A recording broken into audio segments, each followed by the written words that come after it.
order the following from least to greatest, and you can see here we've got a bit of a mix of numbers. We've got decimals and we've got some negative decimals as well.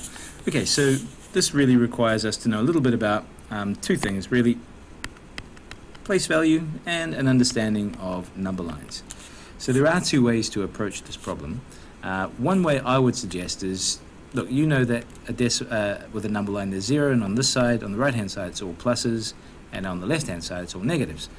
One way to do this kind of problem is to split the numbers so that you have your negative numbers on one side and positive numbers on the other. And if you did it like that, it would look a little bit like this. So we've got 9.02 on that side, and I'm going to write them in columns, all lined up along with according to the decimal point. So that's used on this side. We've got minus 0.29. We've got 9.20. We've got negative 9.2, and we've got negative 0.92. That's all the numbers. So if you do it like this, it's pretty simple from this point. With negatives, you're looking for the largest numbers. They are the smallest. So if we deal with the units column right here, we can see that 0, 9, 0. So 9 is the largest in that column. So for sure, minus 9.2 is the smallest number of all of these. So that's out. We've got 0, 0. So let's go to the next digit, 2 and 9. So for sure, minus 0.92 is the next smallest.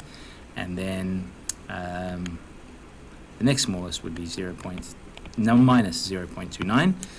And on this side, we use our place value again, so we use units. They're both 9, so that doesn't help. We go to the next one, which is the tenths column, and we have 9.0, 9.2. So with these numbers, we are definitely looking for the lowest value, and 0 is definitely lower than 2.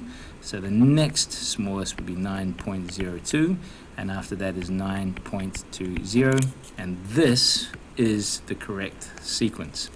There is another way to do it, and I quite like this for these simple kinds of questions. You've got a 0 in the middle, right? And then I just approximately put all of those numbers along the number line. So once I have a little bit of a look and see the spread, okay, so I want to put 9.02 here. That's that. Minus 2, right? It's going to be pretty close here. Minus 0.29 is there. 9.20 would be here. 9.20. Minus 9.2, it's way down here. Minus 9.2, and minus 0.92 is here. And there you go. I've just ordered it already. Minus 9.2, 0.92, minus 0.29, 9.02, and 9.20. So two ways to get exactly the same solution.